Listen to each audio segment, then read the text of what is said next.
Esta noche volvemos tras la historia de una leyenda. Fernando Sánchez Dragó, en el programa de televisión española Negro sobre Blanco, nos lo presenta. Hace 30 años apareció un libro, primer volumen de lo que luego llegaría a ser una verdadera saga, que a mí me cambió la vida. Si tuviese que escoger 10 libros de cabecera, uno, sin la más mínima duda, sería este, que cambió también la vida de muchísimas otras personas, que se convirtió en manual de caballerías, en hoja de ruta, en mapa de peregrinación hacia otras realidades paralelas, convergentes y divergentes de toda la variopinta tropa formada por quienes hicimos cuanto estaba a nuestro alcance para transformar los años 60 en década prodigiosa, que dio pie a un mito, a una fábula, a una leyenda, a un sueño, a una utopía, a una tentativa de conocimiento de lo oculto y de nuestra más profunda y menos visible naturaleza. Y el libro, escrito por el misterioso Carlos Castaneda, se llamaba y se sigue llamando Las enseñanzas de Don Juan.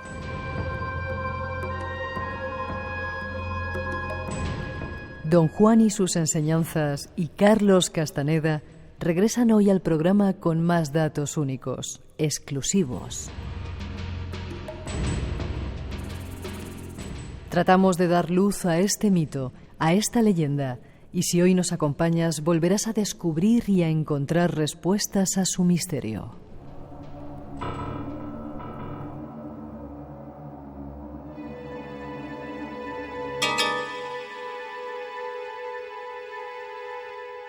Después volaremos a los cielos para descubrir nuevos enigmas inquietantes. Estas son parte de las intenciones de hoy, un nuevo viaje hacia los misterios al que ya estás invitado.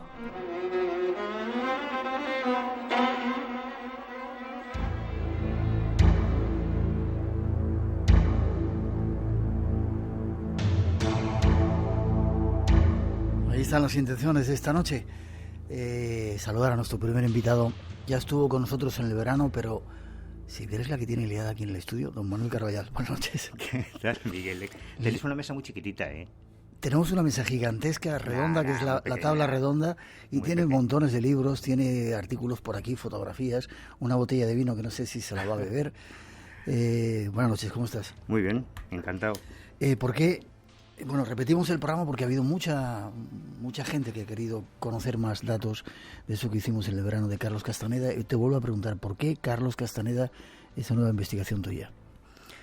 Porque yo tenía una gran amiga que tú conocías y que además la conocí gracias a ti, Concha Labarta, que fue la directora de la revista Karma 7, fue la redactora jefe de la revista Más allá de la ciencia. Nos conocimos contigo precisamente y se estableció una gran amistad, una amistad enorme, ¿no? Yo conocí a Carlos Castaneda gracias a ella, a Concha. Cuando Concha murió, muy joven, apenas... Volvemos a mandarle un saludo allí donde esté llena de luz, seguro. Hoy igual escuchamos parte de su voz. Pues cuando Concha murió, poco después de su muerte, a mí me envían un artículo a la revistilla que yo llevo haciendo 25 años, El Ojo Crítico, muy duro sobre Castaneda. Concha era la directora de la Asociación para el Estudio de la Percepción, digamos que era la presidenta de los seguidores de Castaneda en España. Tenía una gran relación con Castaneda y con sus brujas. De hecho, en este programa de Sánchez Dragó estaba Concha con Alaska, con Poveda, con otros invitados, y llevaba una blusa que le había regalado Florinda Donner, la bruja preferida de Carlos Castaneda. Ese artículo era muy duro con Castaneda, entonces yo me planteé que si eso era cierto, Concha quizá había perdido los últimos años de su vida, unos años que no tuvo tiempo de recuperar, siguiendo algo que no era verdad, ¿no? Y me propuse que pasase lo que pasase, yo os iba a averiguar toda la verdad sobre Carlos Castaneda y que no iba a parar hasta tener todas las respuestas. Y han sido 5 años de trabajo, una fortuna invertida en viajes, en documentación. Y has escrito un libro un poco resumen de todo ello, ¿no? ¿Te lo has autoeditado tú, que se llama? Se llama La vida secreta de Carlos Castaneda, antropólogo, brujo, espía y profeta. Y más que un libro es una enciclopedia. Sí.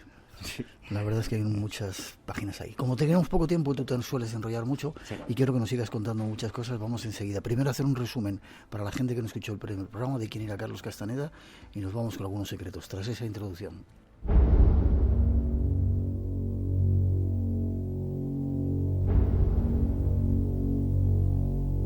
Esta noche seguimos tras la pista de una leyenda, Carlos Castaneda.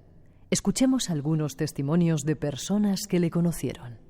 Arana Castañeda es su apellido verdadero. Era un muchacho inquieto, tenía mucha creatividad, porque cuando nos juntábamos así a hablar, a conversar, él rápido se inventaba cualquier cosa y comenzaba a narrarnos como si fuera un escrito. Primero estudió en Lima, ¿cierto? Luego de ahí se fue a Estados Unidos y se graduó de antropólogo. Y ahí fue donde vino su parte de su tesis, era estudiar a Don Juan en toda la brujería de México.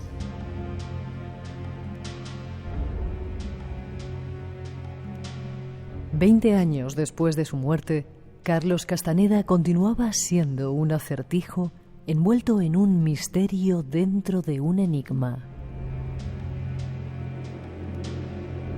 Vendió más de 27 millones de libros en 17 idiomas. Revolucionó la cultura de los años 60, 70 y 80 con su saga sobre Don Juan Matus, convirtiéndose en el antropólogo más famoso del mundo. Pero no se dejaba fotografiar ni grabar y concedía pocas entrevistas, aparentemente. Inspiró a John Lennon, Oliver Stone, George Lucas, Jim Morrison, David Lynch, Federico Fellini, Larry y Andy Wachowski, a J.J. Abrams, etc. Todavía hoy tarareamos canciones inspiradas en él, y sus libros, ideas y su nombre reaparecen constantemente en películas y series como Matrix, Star Wars, Fringe, True Detective, Lost, Expediente X o Los Simpson. La huella que dejó en la cultura, la mística y el misterio es imborrable y continúa evolucionando. Tratemos de conocer algo más de sus secretos. Como te decía, vamos a tratar de hacer una síntesis de lo que contaste en el otro programa. Te pido que sea, si puedes, sintético. ¿Dónde nació?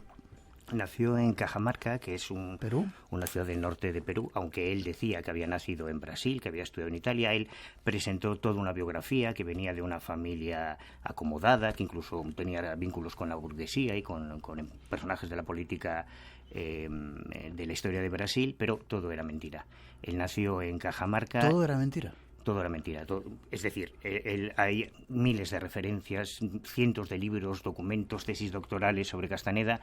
Yo elegí para el libro las declaraciones que él hace a la revista Time en 1973, en marzo de 1973, cuando le entrevistan y le dedican la portada de la revista Time, presentándolo como el fundador de eso que llamamos la nueva era. O sea, todo lo que queremos, cuando hoy hablamos de lugares de poder, del camino del corazón, toda esta fraseología viene de Castaneda, aunque mucha gente no lo sepa.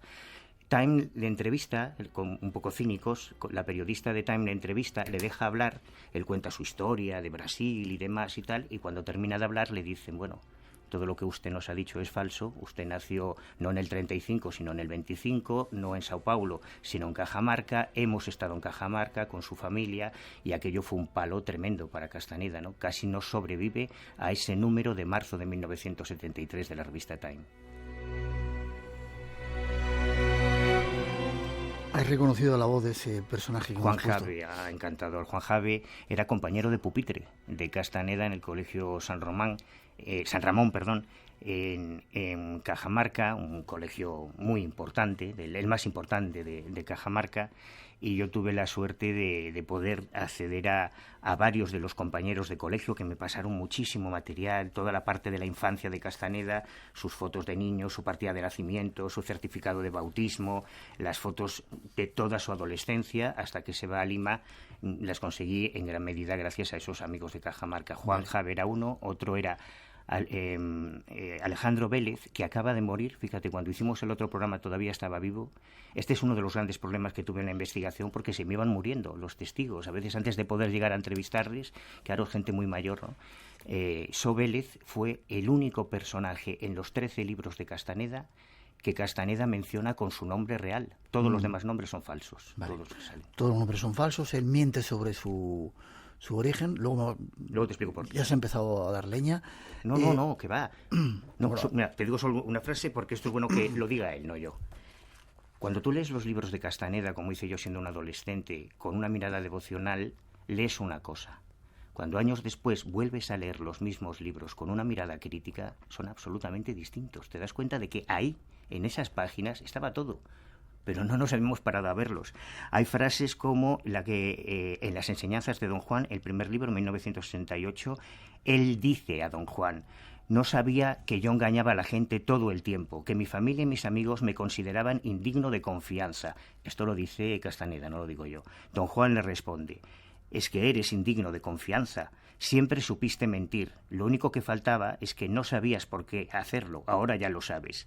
Y él le responde: ¿no ve usted que estoy harto de que la gente me considere indigno de confianza? Y don Juan, según Castaneda, le dice: pero si es que eres indigno de confianza. Cuando uno tiene historia personal, explica, nada de lo que dice puede tomarse como una mentira. No puedes sentirte estimulado como no puedes sentirte estimulado después de explicar lo que has hecho, dices mentiras para seguir en marcha.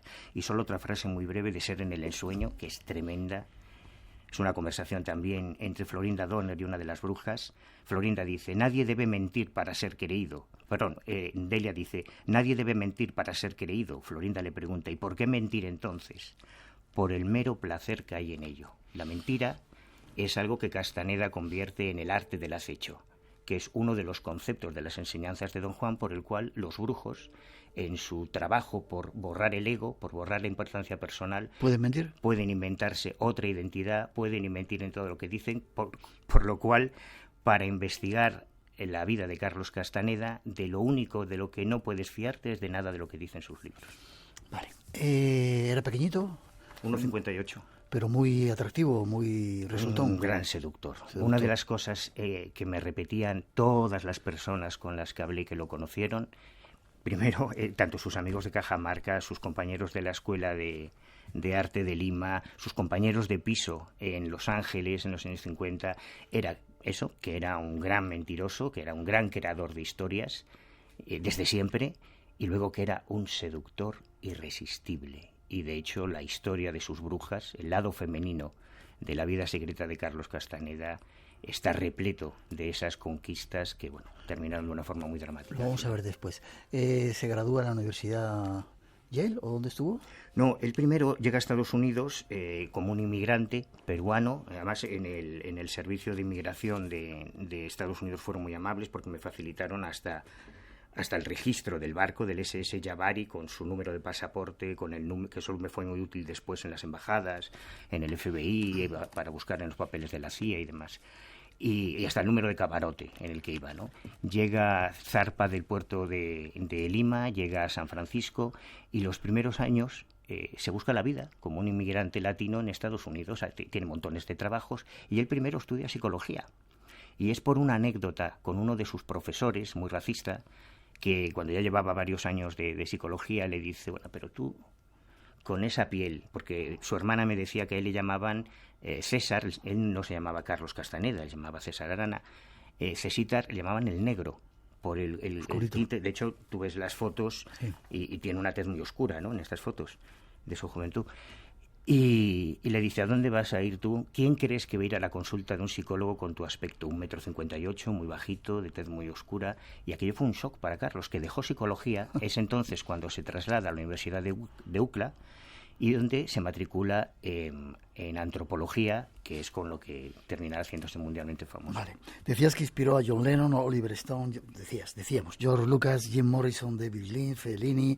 montón de gente, Matrix, Star Wars, incluso a nuestra propia gente española. Claro. Vamos a dar un poquito de caña, uno de nuestros grandes de nuestra música. Ahí está, Barón Rojo. Nos escuchan, Serpa es un hermanito de este camino nuestro. Escuchar lo que dice en este tema. Estaba en un momento de moral bastante bajo. La causa era que mi avión habían derribado. Caí en un lugar oscuro, triste y desolado. Desierto donde habitan los fantasmas del pasado. Y empecé a sentir el miedo que se siente en un mal sueño. Y en las ondas de las dunas parecía que extrañas criaturas se movían. Me sentía derrotado, casi acabado. Me empecé a dudar que de allí pudiera escapar. Pero quiso el destino que encontrase un libro, las enseñanzas de Don Juan. Indio chamán, el inmortal gran hechicero, le llaman el Nahual. El guerrero en el desierto. Guerrero del desierto se llama el tema. Serpa lo han reeditado ahora, ¿no? Ella hablaba de las enseñanzas de Don Juan. Menciona expresamente el libro Las enseñanzas de Don Juan y el Nahual, que es como conocíamos entre sus discípulos a Carlos Castaneda. Caña, dale un poquito más.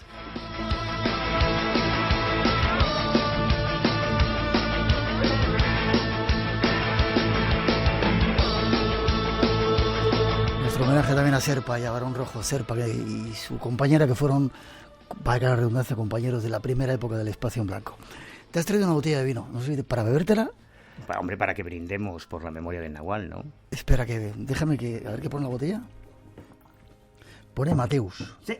¿Qué significa eso? ¿Por qué te has traído? Aquí no bebemos alcohol ni bebemos vino, y menos por las noches. Me iba a traer peyote, pero es que vamos a acabar el programa un poco perjudicados. Este libro se llama Un viaje mágico con Carlos Castaneda, de Margaret Runyan. Margaret Runyan es la segunda esposa de Castaneda. Aunque todo el mundo la cita como la única esposa, Castaneda se casó 4 veces.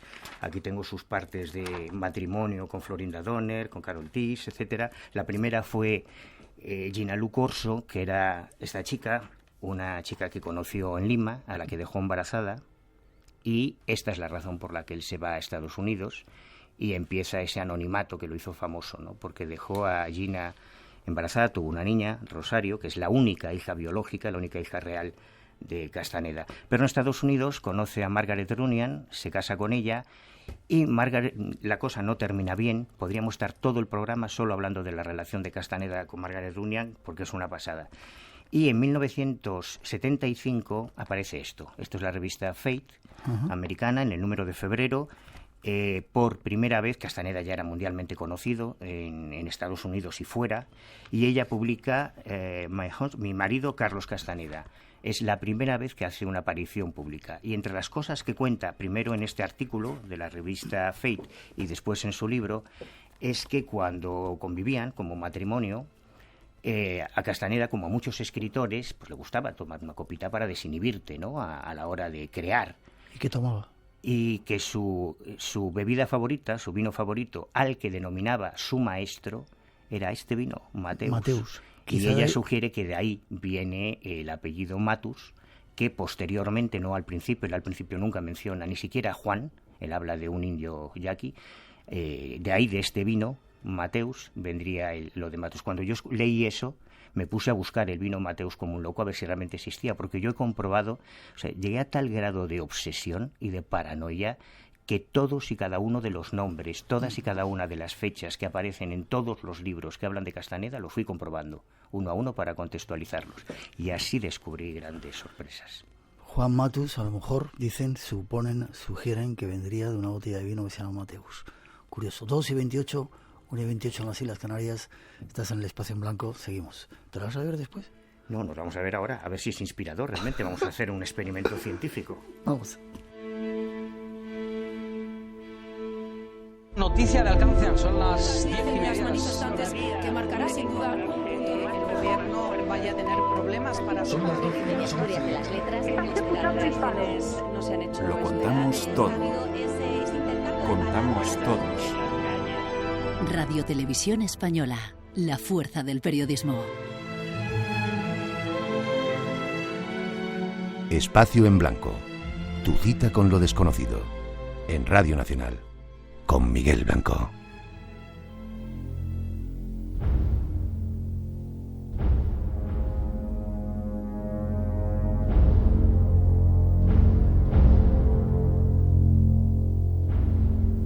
Seguimos tras los pasos de Carlos Castaneda, tratando de conocer algo más de su vida y su obra. Estas son parte de sus enseñanzas. Presentamos aquí las enseñanzas inmortales de don Juan Matus, jefe y guía de uno de los más grandes linajes del México antiguo y de los nuevos guerreros toltecas. El poder reside en el tipo de conocimiento que uno posee. ¿Qué sentido tiene conocer cosas inútiles? Eso no nos prepara para nuestro inevitable encuentro con lo desconocido. Nada en este mundo es un regalo. Lo que ha de aprenderse, debe aprenderse arduamente. Un hombre va al conocimiento como va a la guerra, bien despierto, con miedo, con respeto y con absoluta confianza. Ir de cualquier otra forma al conocimiento o a la guerra es un error, y quien lo cometa puede correr el riesgo de no sobrevivir para lamentarlo. Cuando un hombre ha cumplido estos 4 requisitos, estar bien despierto, tener miedo, respeto y absoluta confianza, no hay errores por los que deba rendir cuentas.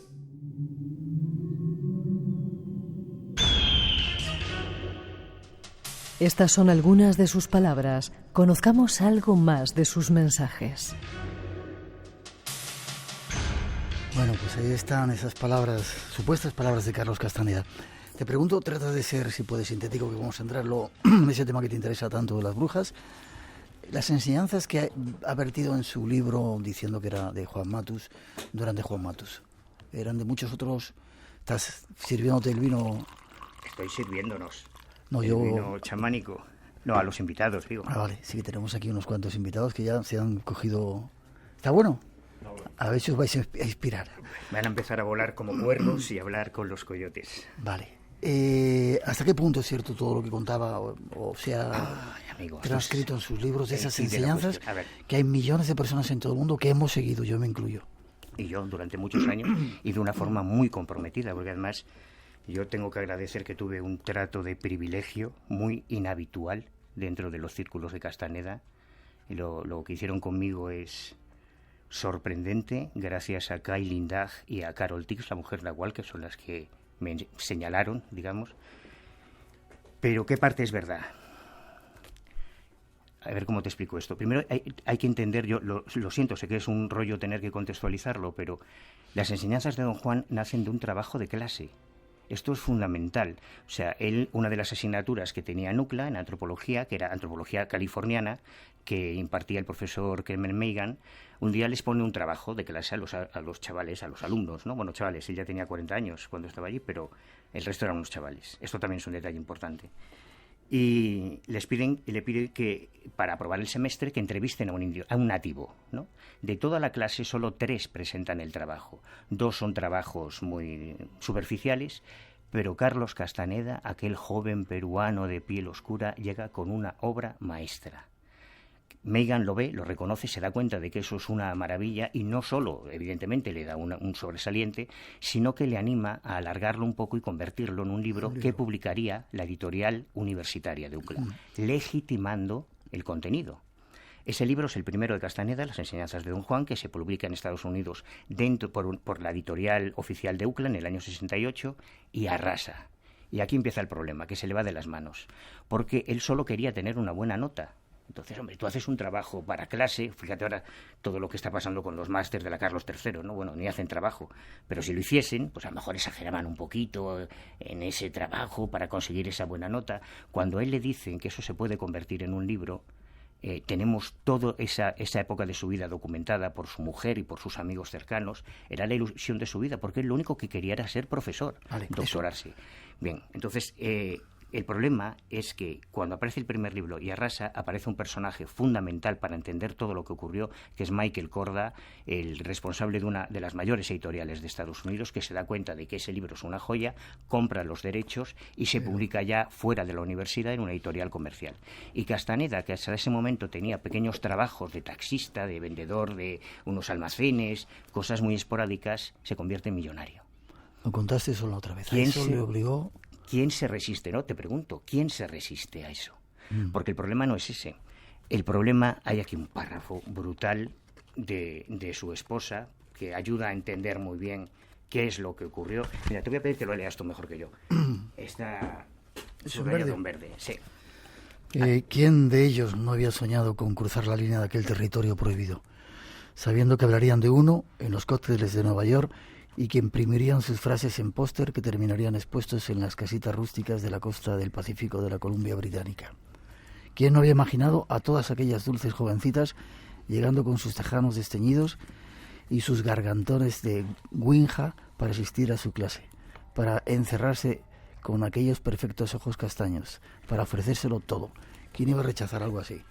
¿Quién iba a rechazar algo así? Esas jovencitas... Así se transforma entonces. Vio que había dinero... Él, en el primer libro, cualquiera de los oyentes que se vaya ahora al libro, vaya al final, a las últimas páginas, que vea lo que pone ahí. Hasta aquí llegaron las enseñanzas, no tenía nada más que aprender. Además, no estaría preparado para seguir nada más y se acabó el tema. Eso lo dice en el primer libro, y lo dice en el segundo, en el tercero y hasta en el cuarto. Pero cuando aparece Michael Korda y le pone un cheque en blanco encima de la mesa, lógicamente le dice, mira, macho, esto necesita una segunda parte. O sea, búscate la vida, pero no vas a cerrar el grifo. Y él accede a hacer un segundo libro. Y el tercero, Viaje a Itlán, los 4 primeros son obras maestras. Viaje a Itlán en realidad no es un libro. Viaje a Itlán es su tesis doctoral, porque él lo único que quería es ser profesor. Él nunca pensó que se iba a convertir en el líder de un movimiento espiritual. Pero, lógicamente, Michael Korda le dice, sí, bueno, pues ya tienes la tesis hecha, hombre, la vamos a publicar como libro porque son millones y millones y cientos de millones de dólares lo que produjeron los libros de Castaneda. Entonces, lo que empezó como un trabajo de clase, repito, en el que él entrevista a varios indígenas reales y a varios chamanes reales. Don Juan Matus nunca asistió, ni don Genaro, ni doña Soledad, son otros personajes. Él tiene que seguir buscando informadores. Yo ya sé ahora, ya puedo poner cara a los verdaderos don Juan, don Genaro, doña Soledad, la Gorda, sé quiénes son. Y tiene que ir ampliando sus fuentes y va conociendo más y más informadores. Hay una lista, te puedo dar una lista muy extensa. Él conoció a personajes, algunos muy famosos, como María Sabina, por ejemplo, como Pachita, por ejemplo, a personajes que ahora ya son bastante conocidos, como Tata Cachora, con el que estuvo en 17 ocasiones. Todo esto lo sabemos porque cuando la revista Time, digamos que entre comillas, desenmascara por primera vez a Castaneda al publicar su biografía real, publica una foto. La foto de su graduación en psicología, cuando él estaba estudiando psicología, que es esta foto famosa, que es la que aparece en todos lados cuando buscas una foto de Castaneda. Esto lo publica en la revista Time, y con esta foto, cuando los investigadores llegaban a los indios y le preguntaban, ¿pero tú conoces a este tipo? Esto ocurrió, por ejemplo, con Tata Cachora. Dice, claro, este es el que venía aquí, estuvo unas 17 veces conmigo y yo le enseñé el uso del peyote. Cachora, por ejemplo, sí era yaqui, pero hay otros informadores. El primero, Salvador López, era un cahuila, no era yaqui. Además, los yaquis no utilizan peyote, que esto también es importante. Hay un montón de incoherencias antropológicas en la obra de Castaneda que los críticos decían, es que se lo inventó todo. No es verdad, porque quienes hemos tomado peyote, quienes hemos consumido peyote, sabemos que lo que describe es verdad, que él probó el peyote y probó mezcalino y probó otro tipo de sustancias, ¿no? Para un poquito aquí, déjame que demos un pasito más con algunas de las informaciones que tenemos. 2:38, 1:38 en las Islas Canarias. ¿Está bueno el vino? Se lo digo a los... Sí, dicen que sí. ¿Estáis ya inspirados? Vale. Damos un pasito más todavía en estos datos que estamos, este puzzle de nuevo que estamos tratando de recomponer de Carlos Castaneda.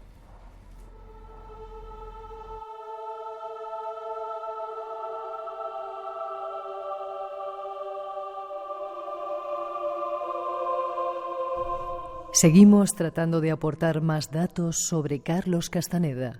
Él dijo que una vez se había convertido en un cuervo. ¿Leyó usted eso? Y siempre cuando veo pasar un cuervo, le hablo y le llamo Carlos. 1965 marca un punto crucial para Castaneda. Empezó a ver visiones y espíritus sin el uso de alucinógenos y aceptó las explicaciones de Don Juan, de que esto era vislumbrar otras realidades que existen paralelas a la nuestra. Por primera vez realmente vio el mundo a través de los ojos de los nativos americanos. ¿Cómo era el mundo que veía Carlos Castaneda? ¿Qué era la tensigridad? Vayamos a descubrirlo.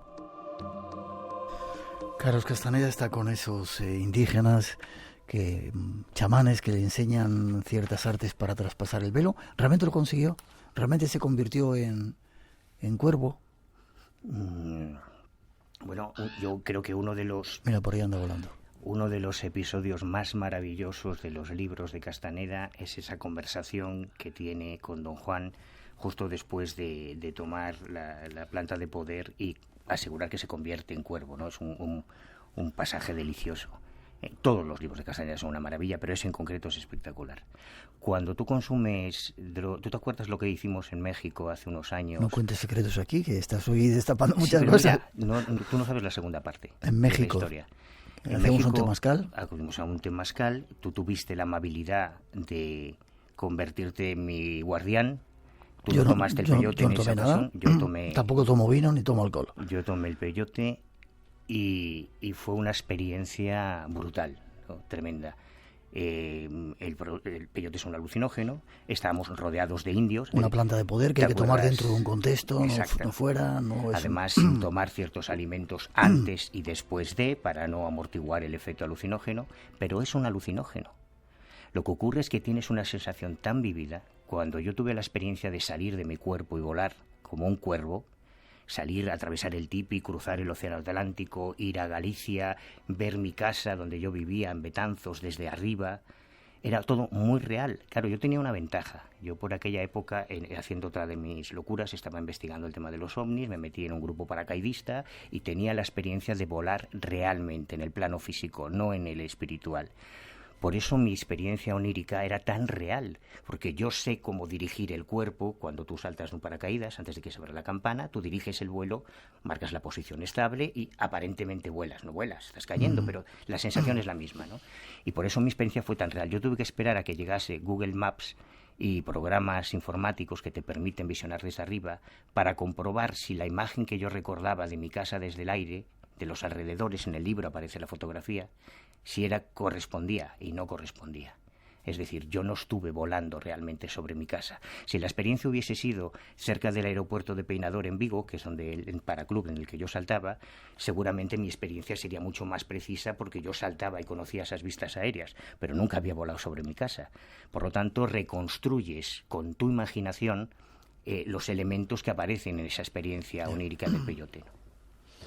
Ya. Y entonces te pregunto, él volaba, él aprendió toda esa serie de técnicas, y no estamos haciendo apología de ninguna planta de poder, ni mucho menos de drogas, evidentemente, está todo dentro de un contexto.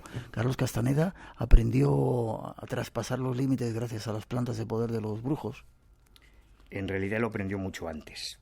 Sí. Carlos Castaneda venía de una población que a mí me recuerda mucho a mi Galicia, porque Cajamarca es un foco de brujería. Cajamarca, cualquier oyente que haga lo que hice yo, que se va. Ahora tenemos una herramienta que nadie tuvo antes, por eso nadie escribió jamás una biografía de Carlos Castaneda, porque era imposible. Pero tú ahora puedes acceder a las hemerotecas de los periódicos de Perú, de Alemania, de México, de Estados Unidos y navegar en esa hemeroteca, ¿no? Yo lo he hecho y cualquiera que lo haga, que se vaya a la prensa cajamarquina, va a encontrar una cantidad de noticias sobre brujería alucinantes. Esta es una de las cosas más caras que yo me encontré en la investigación. Es una tesis doctoral de Alejandro Alcántara Salazar que se llama El extraño mundo de la brujería, estudio sociológico de casos verídicos registrados en la zona campesina de Cajamarca. Porque yo pensaba que a lo mejor, por todo lo que me contaba su familia y sus amigos, él ya estaba muy familiarizado con la brujería antes de llegar a Estados Unidos. Pero una cosa es lo que te cuenta un testigo y otra cosa son las pruebas. Así que conseguí un montón de documentos como este. ¿Y las pruebas qué dicen? Que son joyas. Pues mira, te pongo un ejemplo. En uno de sus libros, Carlos Castaneda cuenta uno de los episodios más alucinantes en las enseñanzas de Don Juan, página 137 y después en la 187, que es el momento en el que Don Juan le dice que le cosa la boca y los ojos a unas lagartijas para mandarlas como sus emisarios. Cuando esto se publicó, ya algún antropólogo dijo, pero vamos a ver, ¿cómo se va con una espina a coser los ojos de una lagartija? Es imposible. Pero te repito, cuando nosotros leíamos los libros de Castaneda de una forma devocional, nos lo tragábamos todo. Cuando ya lo lees desde una perspectiva crítica, dices, hombre, es verdad, al atardecer, sin luz, y aunque sea con una aguja hipodérmica, coserle los ojos a una lagartija que es minúscula, es difícil, ¿no? ¿De dónde podía salir esa idea? Cuando yo me pongo a buscar en el folclore y en la brujería esto de coserle los ojos a un animal, solo encuentro 3 menciones en el mundo de la brujería a un ritual, una en el Alto Duero, no muy lejos de Galicia, en la que se cosen los ojos de un sapo durante un ritual de brujería. También en Cuba hay una variante, y el otro único lugar del mundo donde Cajamarca. yo me he encontrado, Cajamarca. Más aún, el 19 de febrero de 2014, el diario La República, reproduzco el titular y la foto del pobre animal en el libro, publica: hallan sapo vivo con boca cosida y enterrado en una tumba, como parte de un ritual. Pero no puede ser casualidad. Evidentemente en el desierto de Sonora no hay sapos. No iba a decir lo del sapo, lo cambia por una lagartija, ¿no? Por lo tanto, está hablando de un ritual que existe, de una experiencia real, pero que no tiene nada que ver ni con los yaquis ni con el desierto de Sonora.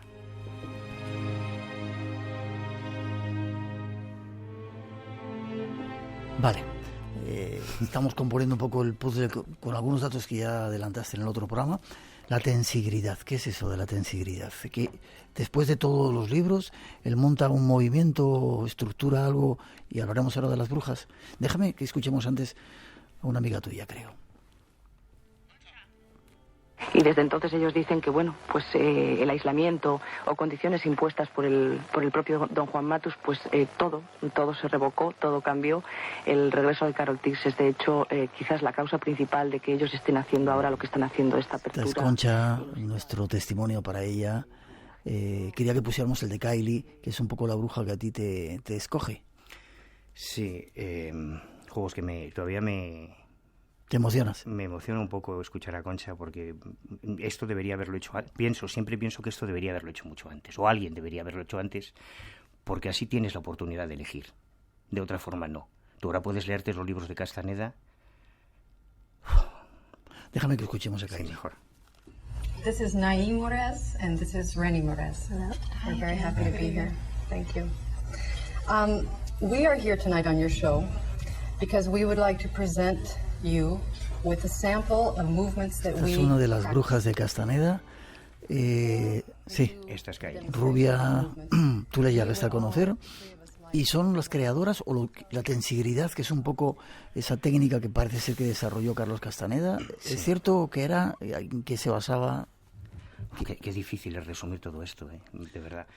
A ver, el hecho es que 87, Simon & Schuster, que es la editorial de Castaneda desde 1968, siempre publicó sus libros.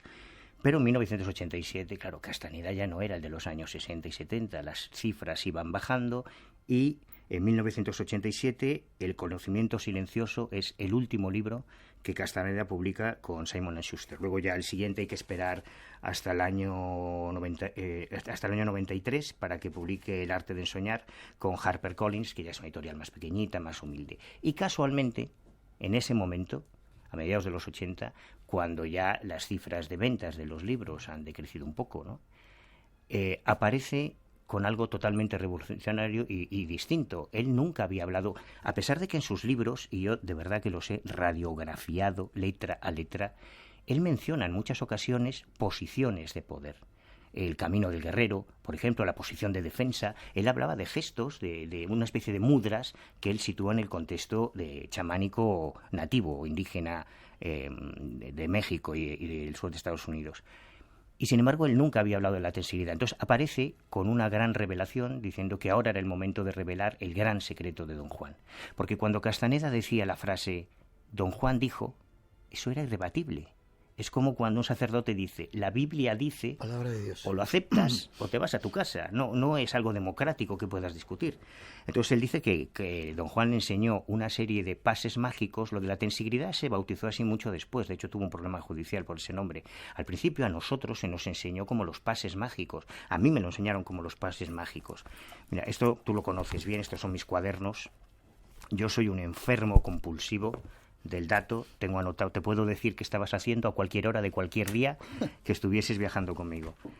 Y aquí están todos los pases mágicos, la primera serie que yo aprendí con las primeras posiciones, el caballo gordo, el molinillo, el giro de brazo, el salto, el mono, el giro del hombro, el entrenamiento de cuello, un montón de... el paso de poder, por ejemplo, que ese sí que lo menciona en los primeros libros. Y él comienza a reunir pequeños grupos, primero en México, luego viene a España, que es donde yo le conozco, y aquello se recibía como un gran secreto, ¿no? Los pases mágicos eran una serie de movimientos, algo parecido a los katas de las artes marciales, que en teoría servían para acumular energía, que al final dentro del mundo de Castaneda es lo único importante, acumular energía para escapar al águila, que es otro de sus conceptos. Quienes no entendíamos, no teníamos formación en el mundo de las artes marciales, bueno, pues recibíamos esos pases mágicos y era algo muy chulo. Si tú nunca habías hecho ejercicio, yo comprendo que la tensigridad te cambia la vida, porque de repente tienes una motivación para levantarte, para moverte, para hacer durante horas una serie de movimientos, algo parecido al tai chi, pero un poco más agresivo. Algunos de ellos se basan en la tensión muscular, ¿no? Por eso se llama tensigridad. Pero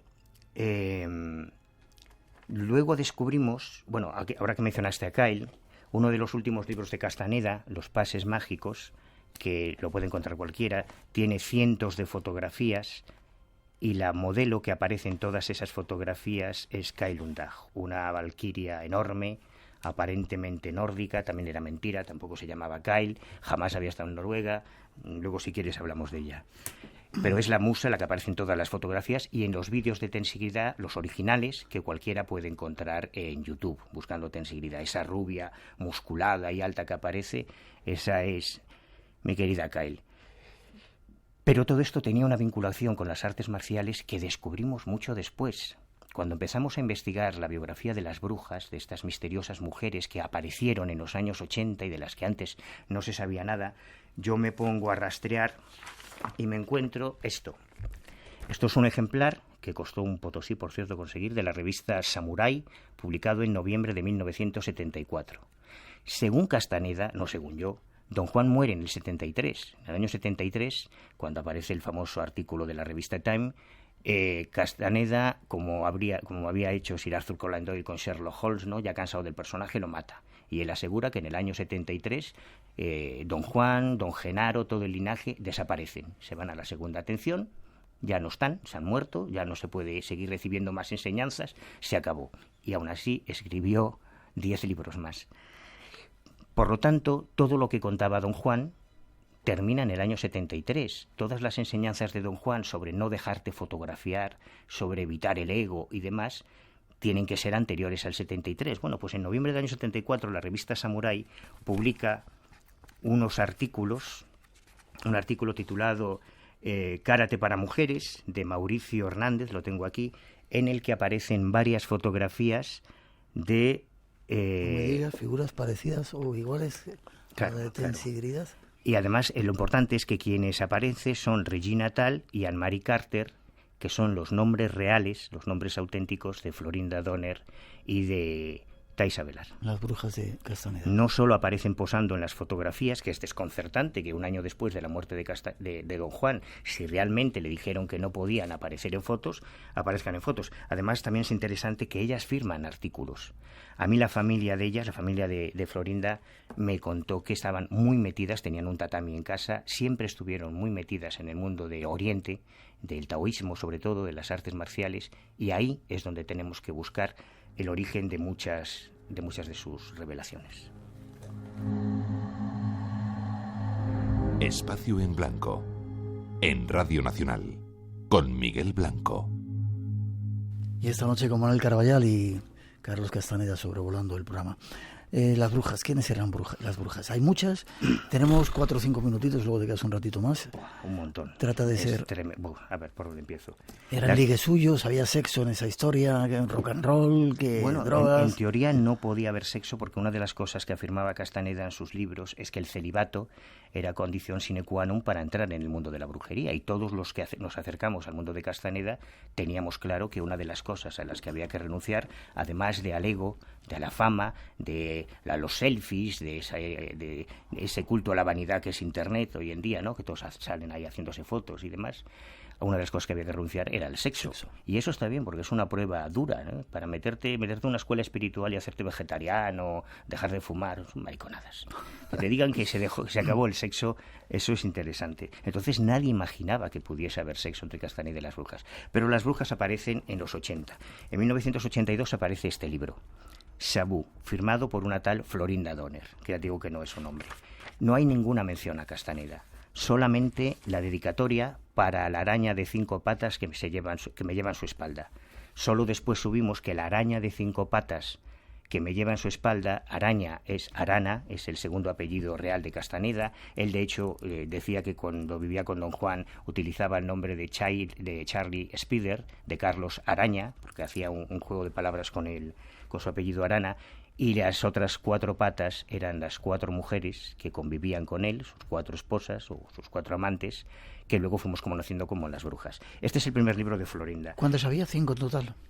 Él siempre habló de los 4 vientos, los 4 elementos, 4 brujas que decía él que tenía que tener para completarse como brujo en ese linaje de nahuales del que él era el último representante. La primera que aparece y la más importante y la preferida de Carlos, bueno, aquí tengo una, mira, esta foto jamás se había publicado, porque cuando ellas entraban en el mundo de Castaneda, él les exigía que llamasen a su familia, que rompiesen relaciones con sus padres, con sus hermanos, con sus amigos, y que les pidiesen que destruyesen todas las fotos que tenían. Sin embargo, Ulrich, el hermano pequeño de Florinda, conservó un par de ellas, que es preciosa, ¿no? Les cuenta, es una chica bellísima.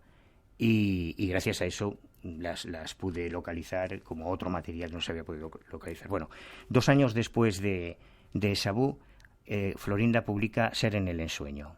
Y este libro ya aparece prologado por Castaneda.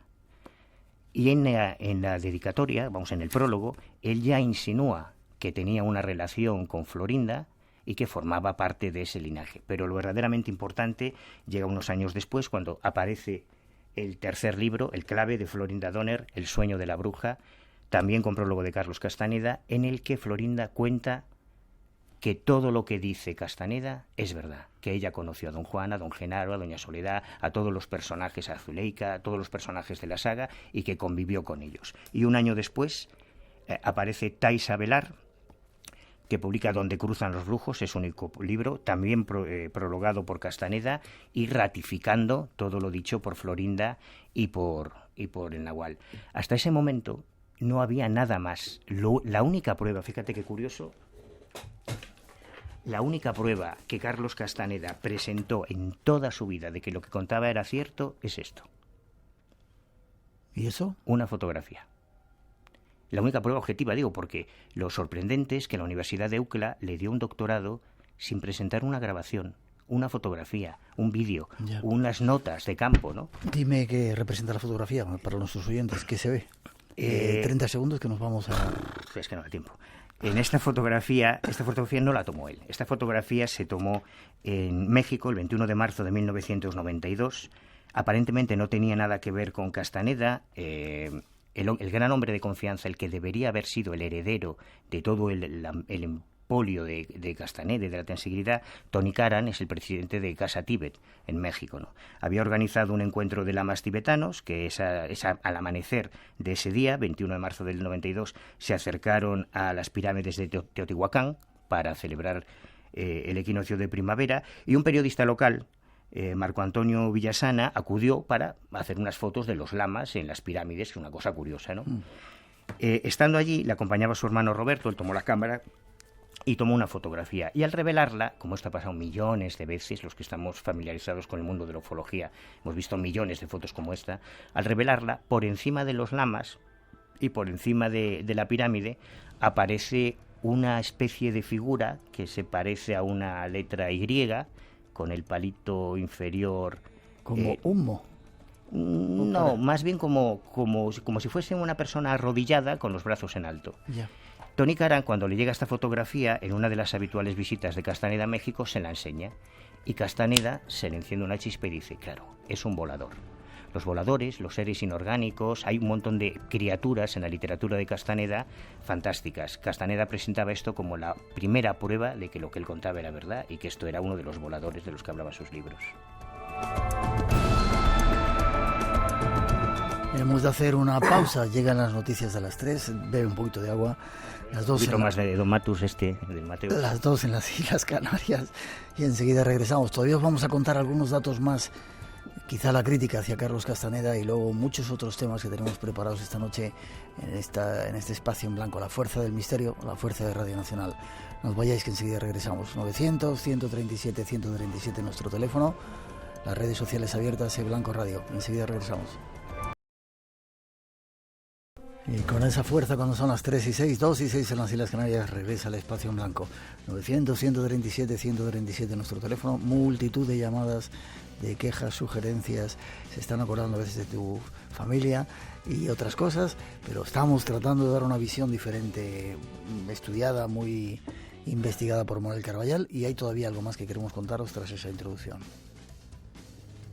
Ya que durante las reuniones Castaneda hablaba repetidamente de quitarse la vida en grupo. Pero, ¿qué queda de Castaneda? Para muchos, aunque irreal, el mensaje de Castaneda está bellamente narrado. Los primeros libros con Don Juan han servido como método de inspiración a incontables personas a lo largo de los años. Hay quienes creen a pie juntillas que las experiencias de Castaneda son reales de principio a fin y las defienden con fanatismo. Y también están aquellos que las atacan con igual vehemencia. Envueltos en controversias, los libros se siguen vendiendo y la tensegridad continúa a pesar de la desaparición de sus líderes. Ahí hemos hecho un resumen un poco de este camino. Carlos Castaneda murió de cáncer. ¿Lo enterraron? ¿Sabes dónde lo enterraron? ¿O lo quemaron? Lo quemaron en un crematorio del norte de Los Ángeles, muy chiquitito, a escondidas, para que nadie se enterase, porque la mayoría de sus seguidores más cercanos, él en Los Ángeles, en torno a Claire Green, que es la última empresa que él fundó, él antes había fundado Hermeneutic Unlimited, que era la que gestionaba sus ganancias, sus derechos editoriales y demás, ¿no? Y donde estaban como socias. Aquí tengo los estatutos de fundación firmados por las mismas brujas y por otras que son muy importantes también.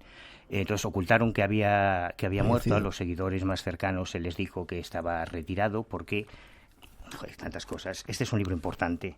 Filming Castaneda. Filming Castaneda es la obra de Gaby Gauter y su marido, que durante los últimos meses de vida, durante el último año de vida, estuvieron siguiendo a Castaneda sin que lo supiese y grabando horas y horas de vídeo, porque habían tenido una mala experiencia con él. Normalmente para entrar en el círculo de Castaneda tenían que romperse los matrimonios, las mujeres pasaban a un estatus y los varones a otro diferente, y ellos, que no le creyeron, comenzaron a seguirle, a tomarle fotos, y todos los últimos meses de Castaneda están documentados gráficamente en este libro, con cientos de fotografías en las que se ve qué es lo que ocurrió, ¿no?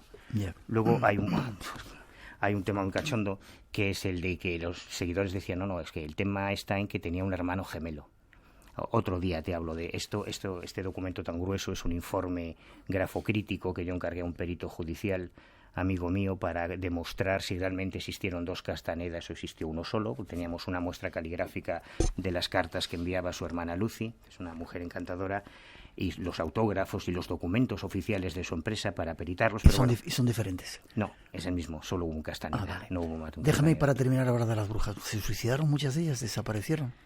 Sí, pero eso también, como todo, hay que contextualizarlo, ¿no? Cuando tú entrabas en el círculo de Castaneda tenías que hacer algo terrible, que era romper relaciones con todos tus amigos y toda tu familia. Algo que él decía, don Juan dijo, que tiene que hacerse así. Yo lo hice, es verdad que él lo hizo. Él rompió relaciones. Su padre murió roto de dolor pensando que su hijo se había muerto en Estados Unidos, sin saber nada de él, porque dejó de escribirles justo antes de hacerse famoso, poco antes de hacerse famoso. La hermana todavía conserva unas 20 cartas más o menos de aquella época, que son las que han valido, 2 de ellas, para esta pericia, pero no sabía nada hasta que en el año 73 aparecen los reporteros de la revista Time en Cajamarca, le enseñan la foto y este era su hermano.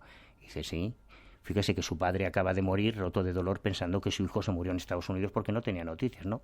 Pues vengo a decirle que es un escritor multimillonario y que había dejado una mujer y una hija en Perú, a las que no volvió a ver. A la mujer nunca y a la hija hasta mucho después. No me quiero enrollar. Las brujas. Las brujas aparecen de la nada en los años 80, a mediados de los 80. Cuando te pones a investigar, yo estuve persiguiendo, fue una locura, al hermano pequeño de Florinda Donner por toda Venezuela, porque ellos nacieron en Alemania, pero los padres se compraron una casa en la colonia Tovar, que está a unos 100 y pico kilómetros de Caracas, y estuve preguntando en el ayuntamiento, en los hoteles, al final en una asociación cultural, me dijeron, sí, hay un Ulrich tal, pero justo ahora está en Suiza. Bueno, fui al colegio, estuve preguntando en el colegio de Caracas donde estudiaron. Es claro que al final consigo llegar al último familiar vivo de Florinda Donner. Florinda era la tercera de 4 hermanos, era 7mesina, era muy menudita, por eso la llamaba el colibrí. Castaneda se refería a ella como el colibrí.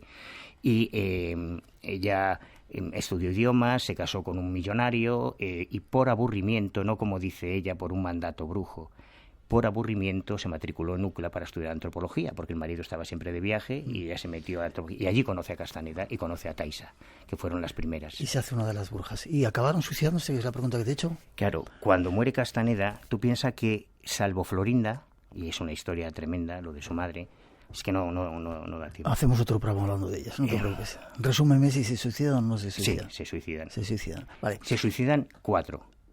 Porque cuando Castaneda muere, el 27 de abril de 1988, ese mismo día desaparecen varias de ellas, ¿no?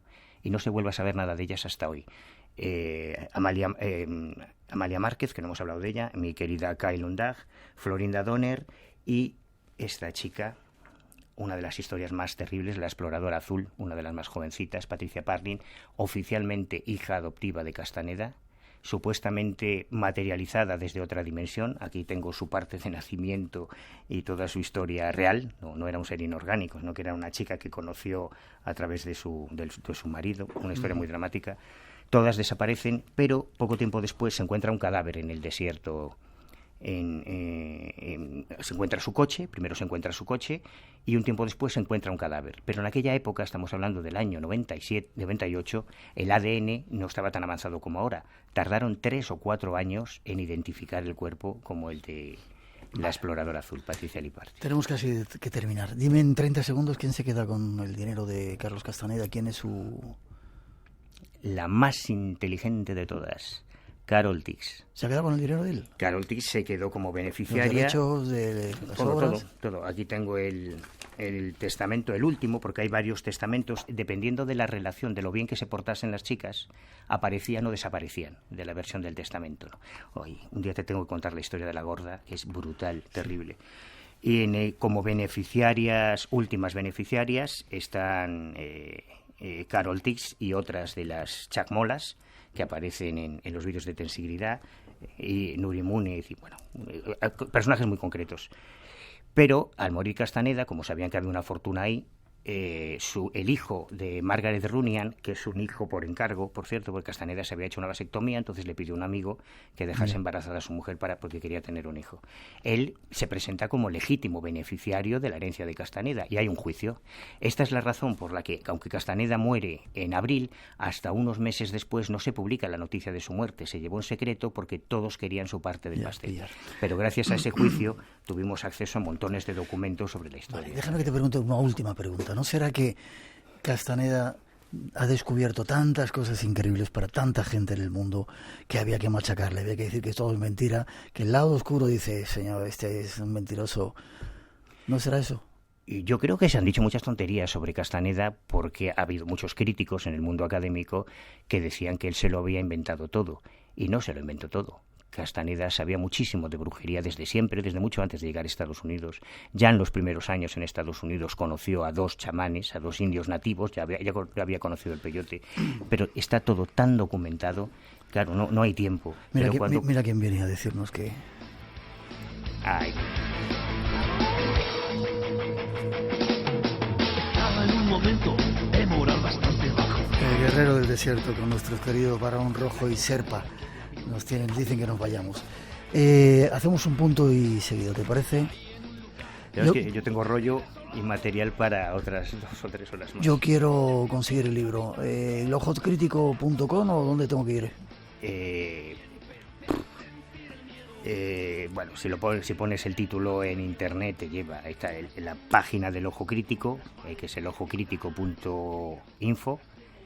Y luego está en eBay, en toda colección, en Vivo, en un montón de sitios. Con ponerlo en Google. Hay un blog, eso sí te lo digo, que se llama como el libro La vida secreta de Carlos Castaneda, blogspot.com, que ahí hay un montón de documentos de las entrevistas que yo he subido, de vídeos, de las grabaciones de su voz, y todo eso se puede acceder. Vale, lo miraremos. El Ojo Crítico es el trabajo, la revista que edita Manuel Carvajal desde hace un montón de años, no el programa que tenemos aquí en Radio Nacional. Gracias, nos quedaremos con la parte bonita, las enseñanzas que, como quizá ocurría, como dijimos la otra vez con Lobs and Rampas, nos han hecho a muchos soñar, volar, ensoñar, convertirnos en colibrís y otra serie de cosas. Gracias, Manuel, por el trabajo, te sigo viendo. Un placer. Y ahí está Caña con Barón Rojo.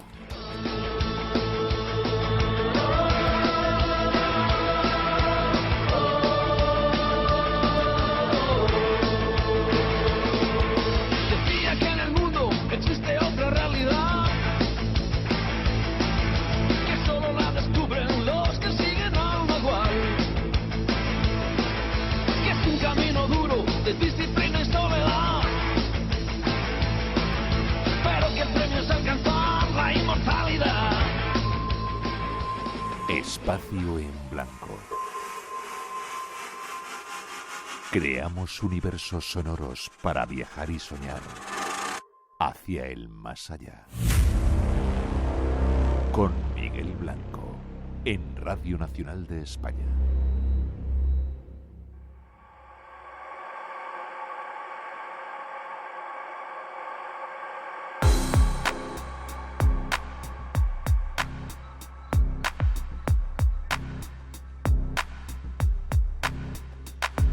Decíamos que esta nueva temporada del Espacio en Blanco iba a ser muy viajera. Hablábamos el otro día de que íbamos a estar en Mieres. Dentro de poquito la segunda cita del Espacio en Blanco nos lleva hasta Albacete, a un clásico ya, un nuevo congreso de vida después de la vida. Vamos a hablar con su responsable, Rafa Campillo. Buenas noches, Rafa. ¿Qué tal? Buenas noches, Miguel. ¿Cómo estás? Pues mira, terminando yo por aquí de organizar el congreso de este año, el número 11º, y bueno, pues todo a punto de empezar, casi. Eso te iba a decir, ultimando los detalles, el 11º Congreso de Vida después de la vida. Exactamente. 11 años. Ya van 11 años en Albacete, 3 en Medellín, sería el número 14 en realidad. 14, sí, increíble. Cantidad de gente ha pasado, venidos de multitud de lugares. Es el congreso más importante que se realiza en toda España. 1.000 personas asistiendo ahí en Albacete, llegadas, como digo, de los 4 rincones. Y aquí vuelve otra nueva edición, días 27 y 28 de octubre, ese día en el que se cambia la hora y entramos en el horario de invierno, pero para traer mucha luz, ¿verdad, Rafa? Sí, bueno, Vamos a ver si es el último año que cambiamos la hora o no, por lo que está a la vista la posibilidad de que ya no se cambien más, pero en cualquier caso, pues lo que vamos a intentar es de nuevo reunir a los mejores ponentes que nos van a hablar del tema de espiritualidad, de vida después de la vida. Y bueno, pues si quieres que relate un poco, te los describo un poquitín en los que van a participar. Déjame que ponga un poquito de música para que tomen nota nuestros oyentes de esa nueva cita del Espacio en Blanco, 27 y 28 de octubre en Albacete, un nuevo congreso de vida después de la vida, 14 años ya. Con personajes importantes, especialistas venidos de diferentes partes del mundo, sé de que vienen de Venezuela y algunos otros lugares. Dinos las personas que van a estar, Rafa. Pues mira, precisamente de Venezuela viene Yona Espúdua, que es una persona conocida en este congreso, ha venido en varias ocasiones. Viene Virginia Blanes, María José Cabanillas, Ramiro Calle, que estaba yo varios años detrás de traerlo al congreso, Aldo Linares, el componente del grupo ECTA, Miquel Lizarralde, Elina Ortega y un actor de Estados Unidos que tuvo una experiencia cercana a la muerte y que tiene un montón de seguidores en las redes, se llama Nathan Wheeler. O sea, que estos son los ponentes que van a participar. Y luego, pues también dentro del Congreso hay una serie de actuaciones musicales. Este año incorporamos poesía. Por ejemplo, va a estar con nosotros César Brandon, que es un poeta que se hizo muy conocido a raíz de un concurso de televisión que ganó hace unos meses. Una revolución, creo, este personaje. Tuve unas ganas de conocerle, César Brandon. Increíble lo que hizo con su poesía y bueno, ha causado mucha expectación. Hay mucha gente que está muy interesada en volverlo a ver aquí en Albacete y bueno, va a ser sorpresa porque las poesías que va a recitar son exclusivas escritas para este congreso. ¿Y música? Y música, tenemos a Ravid Goldsmith, que es un músico que toca el hamdam, es una especie de tambor con sonidos armónicos muy bonitos. No voy a decir más porque sobre todo eso es en parte sorpresa. Y luego también está una amiga de Espacio en Blanco, Isabel, con su grupo Quiña de música celta, que bueno, que nos ha prometido que nos va a sacar a todos de los asientos y no nos va a dejar descansar un momento a lo largo del concierto que van a dar. 11 años ya en Albacete, vida después de la vida, un congreso solidario, el más importante que se hace en España. El año pasado se recogieron una cantidad de dinero que entregamos a Mensajeros de la Paz, al Padre Ángel, para hacer unos pozos en Benín, si no tengo, ¿verdad? Recuerdo mal. Sí, es en la comunidad de Chachegou, en Benín. Y bueno, pues la verdad es que... Tú estuviste viendo allí, ¿no? Ese resultado del dinero, ¿no? Y del misterio. Estuve este verano y te puedo asegurar que la experiencia fue increíble. Mira que hemos viajado por muchos sitios, yo he viajado contigo también, pero este viaje ha colmado todas las expectativas, o sea, es una cosa increíble. Porque realmente parecía que no tenía importancia, ¿no?, el hecho de hacer unos pozos o hacer una canalización de agua, pero cuando llegas allí ves que te recibe todo un pueblo, que hacen un día de fiesta y que te dicen que después de 50 años, Miguel, 50 años las mujeres y los niños recogiendo el agua a varios kilómetros todos los días, después de 50 años van a tener la oportunidad de tener el agua a las puertas de sus casas. Es increíble. ¿Cómo puede cambiar la vida así? ¿Cómo puede cambiar? Gracias a ti, gracias a los asistentes a ese congreso de vida después de la vida, a ese dinero que se recoge. En un momentito, todavía hay plazas, daos prisa, no quedan muchas porque... No quedan muchas. Ponemos un poquito de música y damos una página web de contacto para que vayáis a ese congreso y luego para que participéis, estéis con nosotros si queréis, entrada gratuita a ver el Espacio en Blanco que iremos a hacer allí de nuevo. ¿Forma de contacto, forma de reservar tu plaza, Rafa? Sí, pues a través de internet, en la página web del Congreso, que es www.vidadespuesdelavida.es, hay un apartado que pone inscripciones, aparece el plano del patio de butacas, veréis que quedan ya poquitas, alrededor de unas 200 de las 1000, y bueno, pues yo espero completar todas las plazas para poder seguir ayudando a estas personas que están viviendo de una manera bastante precaria en Benín. Seguro que sí. Y así también que estará con nosotros el Padre Ángel, como todos los años, que eso también es muy importante, y este año vendrá acompañado también de don Federico Mayor Zaragoza. Entonces, bueno, hay sorpresas también que no voy a nombrar, como el año pasado, y bueno, estoy convencido que vamos a pasar un fin de semana muy agradable y sobre todo muy solidario. Una cita ineludible, Albacete, 27 y 28 de octubre, www.vidadespuesdelavida.es, ahí tenéis toda la información. Un abrazo, Rafa, te veo prontito y seguimos en contacto. Un abrazo, muchísimas gracias, Miguel. Siempre a ti, hasta prontito.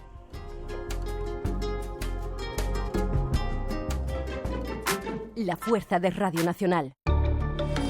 Hay demasiado tráfico, coches, ruidos, contaminación acústica. Contaminación, estrés y enfermedades es a lo que se enfrentan diariamente millones de ciudadanos de las grandes ciudades del mundo. Futuro Abierto, con Tato Puerto. Los expertos nos dicen que poco a poco las tecnologías limpias sustituirán a las sucias. Esta semana en Futuro Abierto hablamos de movilidad sostenible. Futuro Abierto, los domingos a las 6 de la mañana. Un saludo para todos los oyentes de Espacio en Blanco, desde la Selva Lacandona, en Chiapas, México. Así suena por la noche.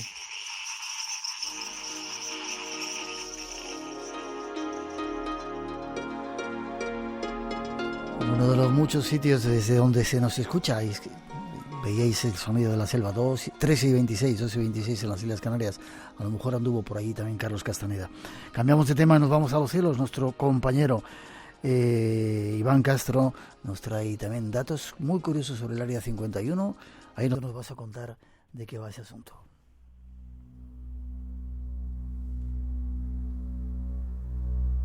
...2013 agosto, la CIA se lanza, como dices aquí, a la piscina, confirmando la existencia de instalaciones militares, ¿no? Qué curiosa esta información. Pues sí, la verdad es que la CIA en agosto del 2003 confirmó lo que era un secreto a voces hasta este momento. Todo el mundo sabe, incluido nosotros, sobre todo de manos del gran maestro Javier Sierra, que también nos ha hablado en alguna ocasión del Área 51, pues esas famosas y ya no tan secretas instalaciones militares en suelo americano, en el desierto de Nevada, a orillas del lago Groom, y hasta ahora era una base 100% secreta, entre comillas, pero a partir del 2013 la CIA desclasificó cierta información y en cierta manera pues confirmó la existencia de estas instalaciones.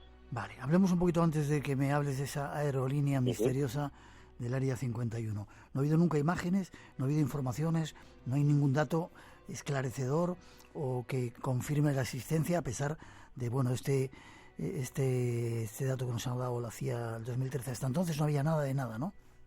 No había absolutamente nada. El Área 51 era una instalación militar o un conjunto de instalaciones dentro de una sola, con diversas pistas de aterrizaje, hasta 7 pistas de aterrizaje ha llegado a tener el Área 51. No existía ninguna imagen en un solo mapa. Los satélites del gobierno, por supuesto, maquillaban esas fotografías cuando pasaban por la zona, y a partir de ese agosto del 2013, gracias a una desclasificación que es liderada por un funcionario que se llama Jeff Richardson, y es desclasificado toda esta documentación por parte del Archivo Nacional de Seguridad de la Universidad George Washington de los Estados Unidos, empezamos a conocer un montón de detalles. Los primeros y los principales, que ya nació allá por el año 1950, por orden nada más y nada menos que del presidente Eisenhower.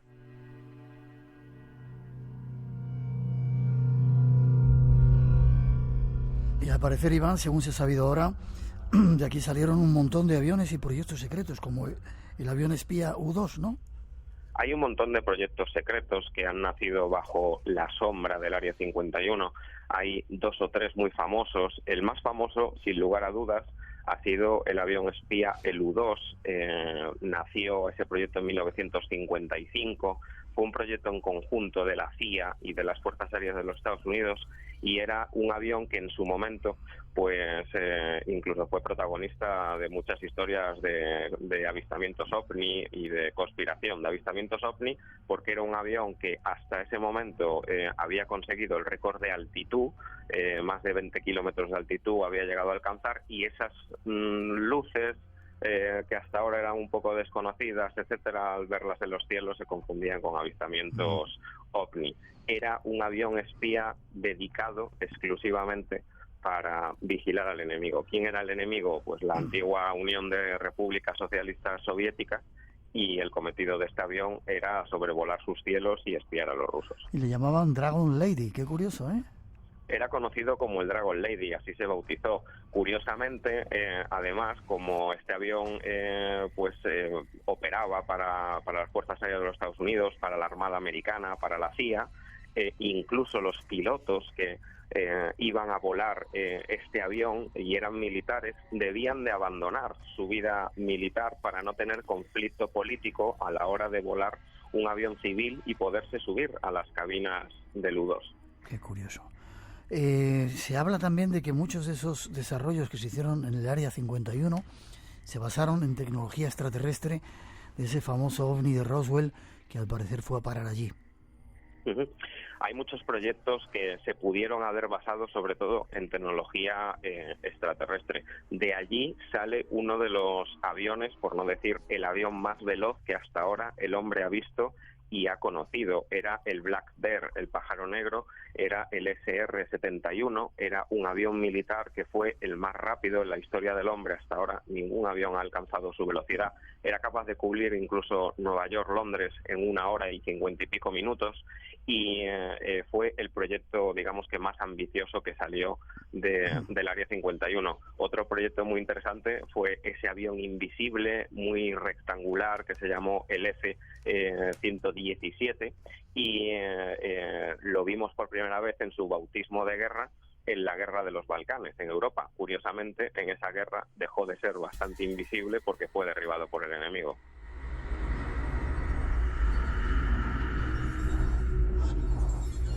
Estos son los datos de ese lugar secreto Área 51 que ha desvelado la CIA, desveló en agosto de 2013 su existencia.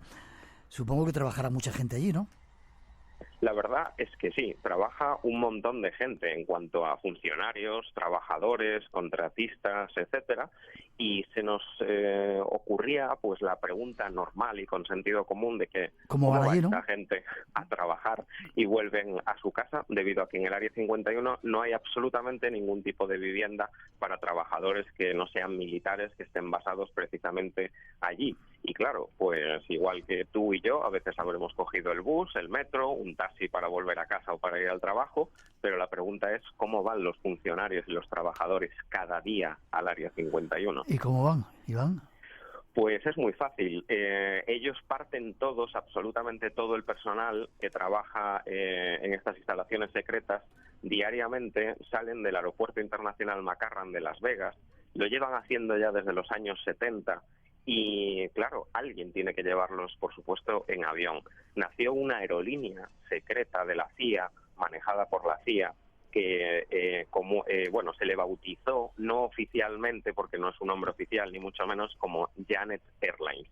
Janet Airlines es la aerolínea oficial, entre comillas, que opera desde Las Vegas, McCarran, al Área 51, ida y vuelta todos los días, y es la encargada de transportar a sus trabajadores. Pero la verdad es que tiene muchas curiosidades.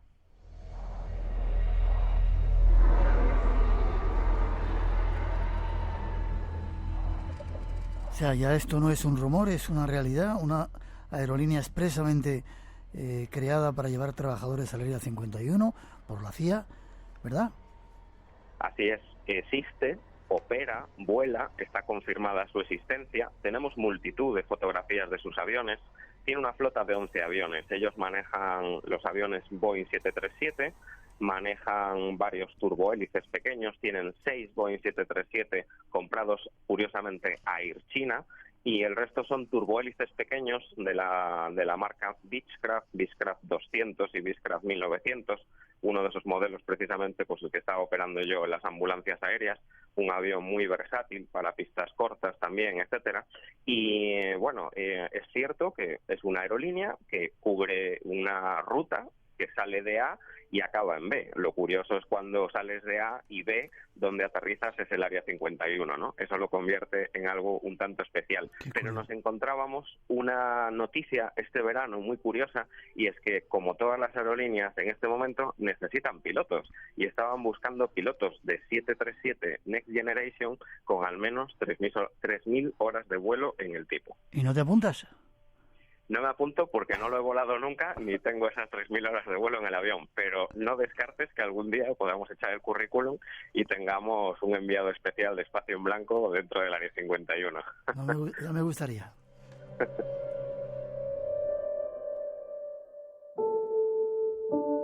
El nombre Janet, bueno, hay diferentes personas que están tratando de buscarle un sentido, red aérea conjunta para el transporte de empleados, tan solo otra terminal inexistente. Y lo curioso es que todos los días se juntan más de 1.500 personas en esa terminal, una terminal exclusivamente para ellos, en Las Vegas. Así es, efectivamente. Tiene una terminal exclusiva en el aeropuerto McCarran de Las Vegas. Nadie puede entrar allí que no sea un contratista, trabajador, científico, etcétera, que no tenga un permiso de máxima seguridad y de máximo nivel. Aproximadamente unas 1.500 personas acuden a diario a trabajar al Área 51 y vuelven en el día. Y pues a bordo de esos aviones 737 y de esas Beechcraft turbohélices, etcétera, pues realizan esa ruta. Es curioso que los pilotos y los auxiliares de vuelo que trabajan en esa aerolínea pues tienen un entrenamiento bastante especial y de máxima seguridad y de máximo secreto. Es decir, no puede trabajar cualquiera ahí, ni mucho menos. Necesita un código de máxima seguridad que no le otorgan a todo el mundo, aunque muchos nos hubiéramos inscrito a la oferta de trabajo. Y bueno, tienen unas condiciones de trabajo un tanto especiales. Una de las máximas curiosidades es que opera con el prefijo de vuelo triple WWW. Y a estas letras lo siguen un número de vuelo de 3 dígitos. Pero es curioso que la OACI, que es la Organización Civil de Aviación Internacional, la madre de la aviación, tiene de manera oficial bloqueado ese código. Es decir, ninguna aerolínea consta que use ese código de 3 letras, WWW. Curioso. El avión es de color blanco y tiene una raya roja. Los aviones son de color blanco, tienen una raya roja que atraviesan el fuselaje desde el morro hacia la cola, pero con esta librea, digamos que solamente va pintado la flota de Boeing 737. Los turbohélices pequeños son de color blanco, con una serie de rayas azules también a lo largo del fuselaje, y se pueden ver sobre todo estacionados en el aeropuerto de Las Vegas en esa pequeña terminal.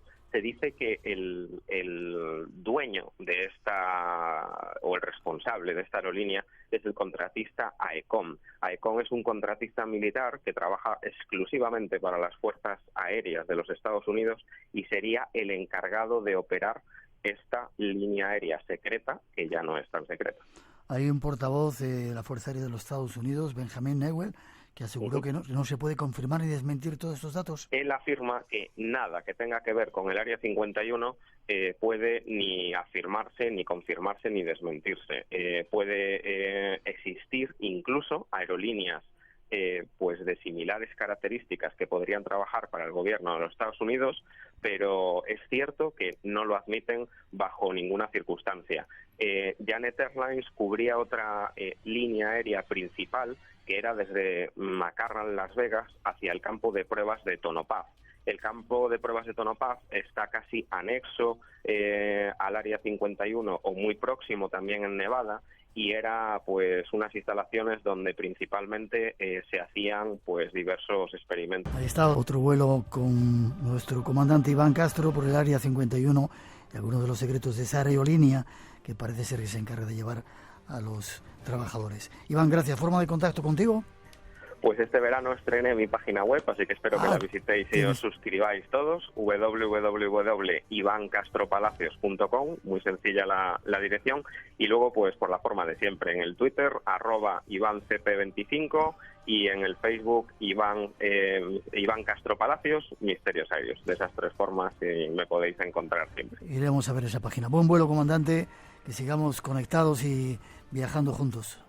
Muchas gracias, Miguel, y hasta el próximo vuelo del misterio. Fuerte abrazo, nos vemos prontito. Un abrazo.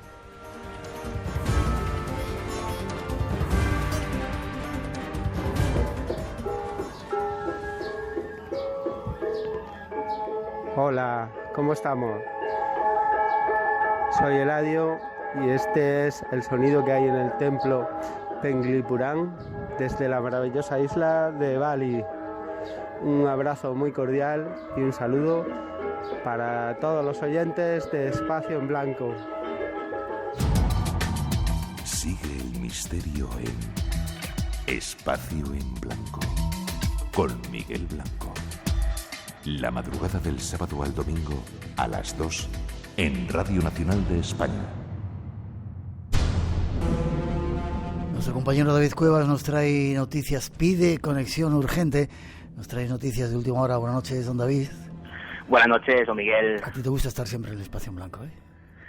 Bueno, a ver, evidentemente, Espacio en Blanco yo considero que en parte es mi programa, ¿no? Y bueno, la verdad es que hay una serie de acontecimientos que han tenido lugar en los últimos días. Mañana, bueno, dentro de unas horas, ya prácticamente en unas horas, sale publicado pues una información que creo que es importante y consideraba que, bueno, que mi querido Espacio en Blanco debía saber algo al respecto, vale. Bueno, pues antes que otros. Yo me alegro que nos des esta noticia, esta primicia.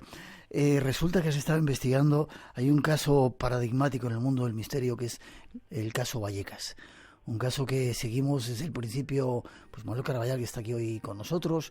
Yo tuve la oportunidad de estar allí con algunos compañeros de televisión y bueno, se planteaba como el caso, no sé si de poltergeist más extraño, unos niños jugando a la ouija, de repente sale una especie de humo y una de las niñas acaba falleciendo.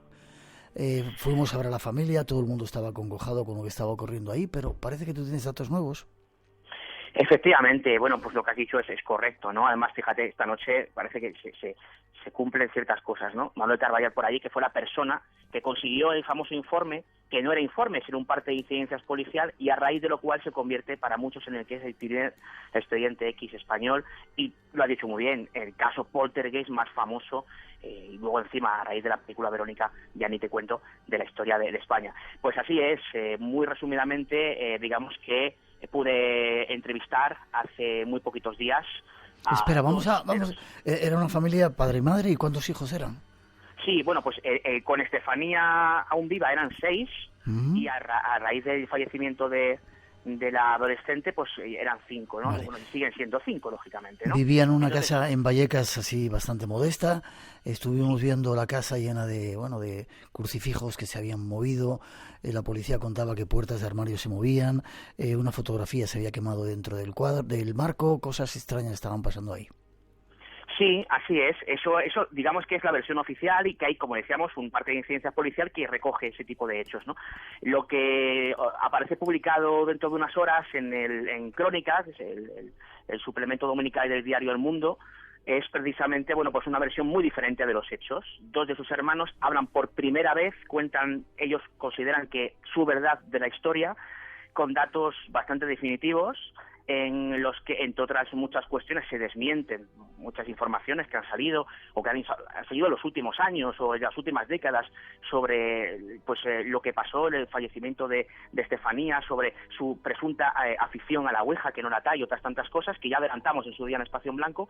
Y también pues se cuenta y dan detalles sobre cómo ciertos fenómenos que sucedieron en aquella casa de Vallecas y a los que se les dio la vitola de inexplicables, algunos en presencia de la policía, pues no solamente no fueron tales, sino que lo produjeron algunos de ellos. No solo esto, sino también, bueno, pues se habla de que fueron inducidos por algunos autodenominados parapsicólogos que pasaron por allí y otros personajes, y también en ocasiones por la madre de los mismos, ¿no?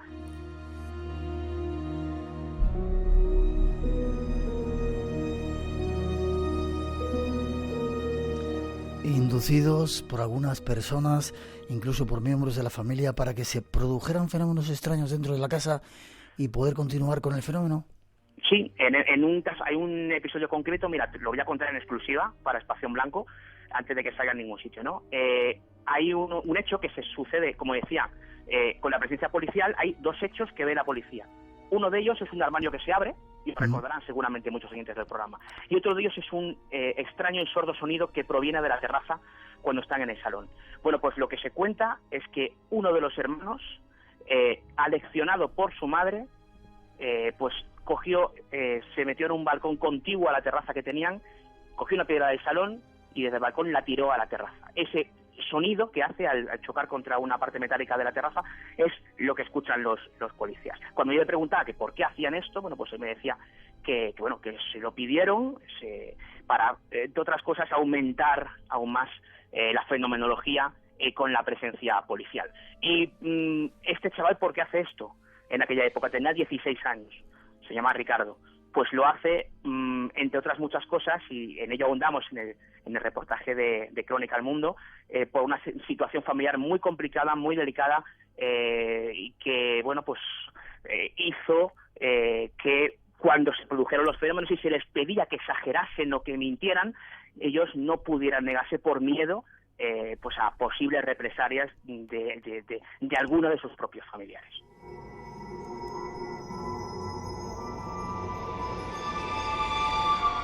Algún tipo de fenómeno forzado, quizá por influencias de la familia o de parapsicólogos, pero eso no quiere decir que en esa casa ocurriera de principio algo extraño, ¿no? ¿O sí? ¿Nos lo vas a contar después? Bueno, yo sí que tengo que decir, Miguel, y voy un poco en tu línea, ¿no? Lo que hay que aclarar y dejar muy claro es que esta es la versión de dos de los hermanos.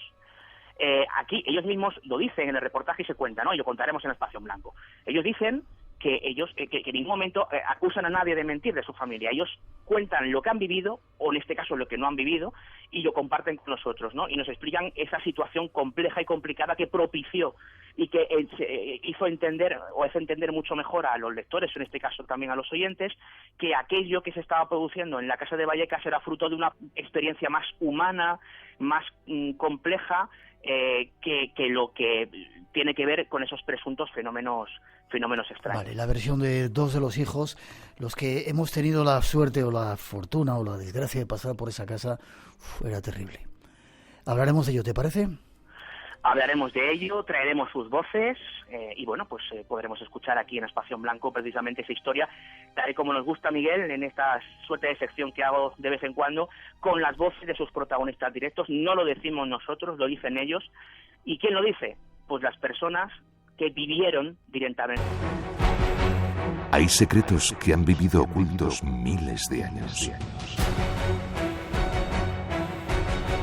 Oscuros enigmas. Conócelos en Espacio en Blanco, en Radio Nacional de España, con Miguel Blanco.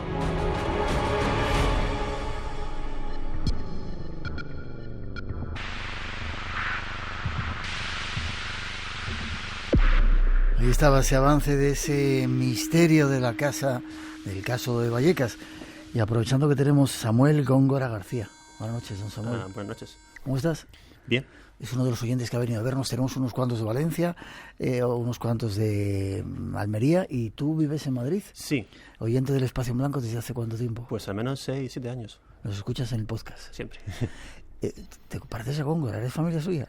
Se supone que sí, porque por el apellido debería. ¿Y dónde trabajas? En el complejo de la Agencia Espacial Europea, aquí en Madrid.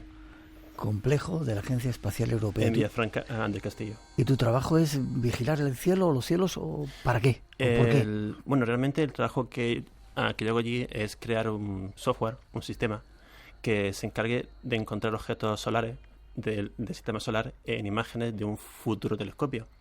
El objetivo principal y la meta que intentaba alcanzar con el software, y más o menos está ya hecha, es tener un sistema lo suficientemente fiable para que en un plazo corto de tiempo se puedan detectar pues posibles amenazas contra la Tierra. ¿Qué estudiaste? Ingeniería industrial, pero después empecé con un máster.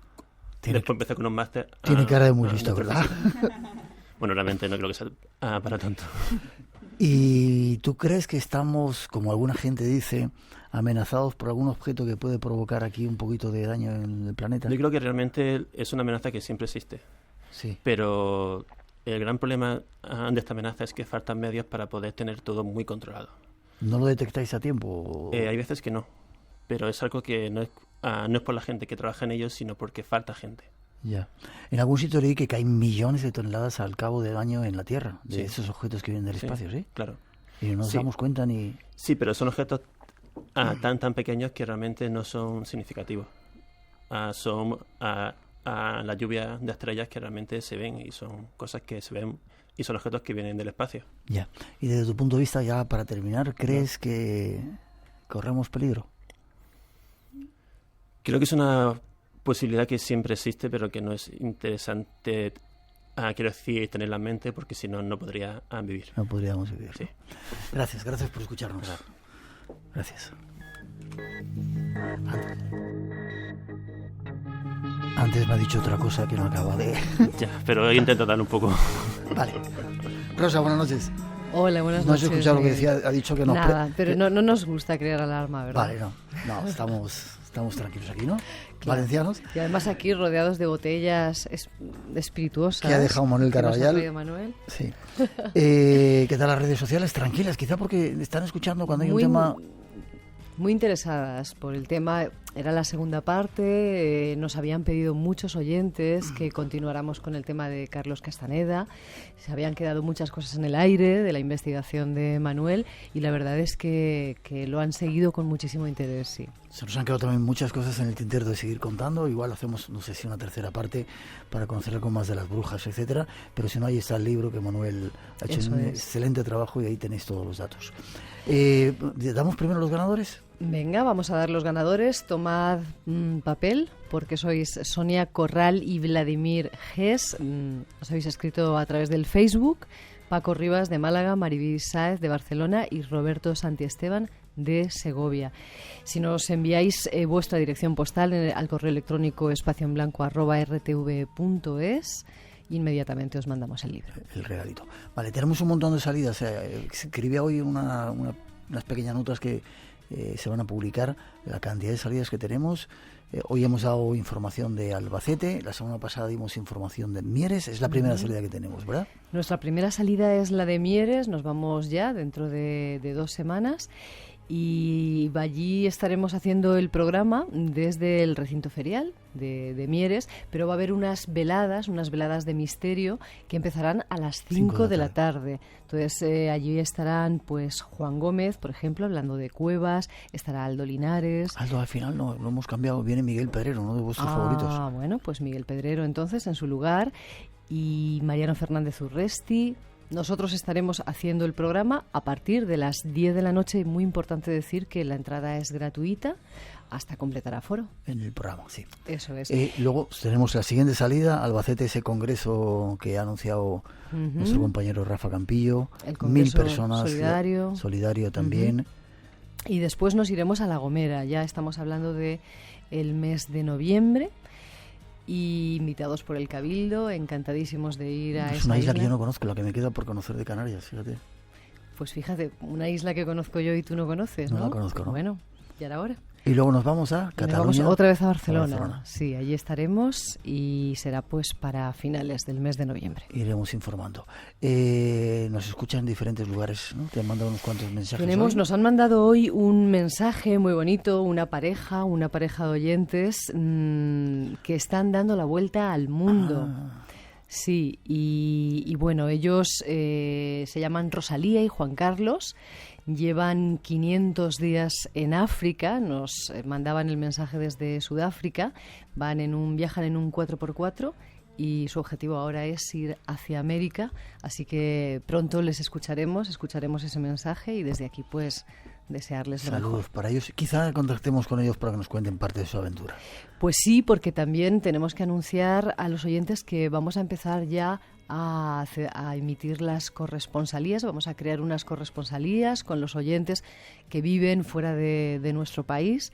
Son muchos los oyentes que nos escribís y nos contactáis desde fuera de España y nos gustaría saber, ¿verdad, Miguel?, cómo se vive el misterio fuera de nuestras fronteras y de qué mejor manera, ¿no?, enterarnos a través de nuestros Por ejemplo, oyentes. hemos tenido saludos desde la Indonesia, desde la isla de Bali y desde la selva de Chiapas en Guatemala. También desde Chile, desde Serena, un lugar de piratas y bucaneros, nos han dicho que estaban en el valle, muy cerquita del valle de Elqui, donde se producen avistamientos y fenómenos. Selva de Chiapas en México, me dicen, no Guatemala, México. Y desde Quebec también, Rogelio Letona, un viejo oyente, nos saluda. Saludos a todos ellos. Feliz semana, nos vemos la semana que viene, en mi cumpleaños.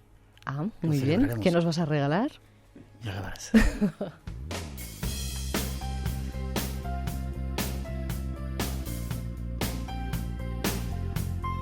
Y nos vamos con la gratitud a todos los que habéis estado sintonizados, llenando este espacio en blanco, a todos los que vinieron desde Valencia, gracias chicos, desde Almería y desde Madrid, gracias a todos. En 7 días más misterios, aquí con la fuerza de Radio Nacional y con la fuerza del misterio. Ahora os recomendamos que sigáis en Viaje al Centro de la Noche con nuestra compañera Amaya Prieto. Feliz semana, nos vemos en 7 días. El misterio continúa y aquí estamos preparados para contarlo. Y ahora hasta las 4, un poquito de nuestra mejor música.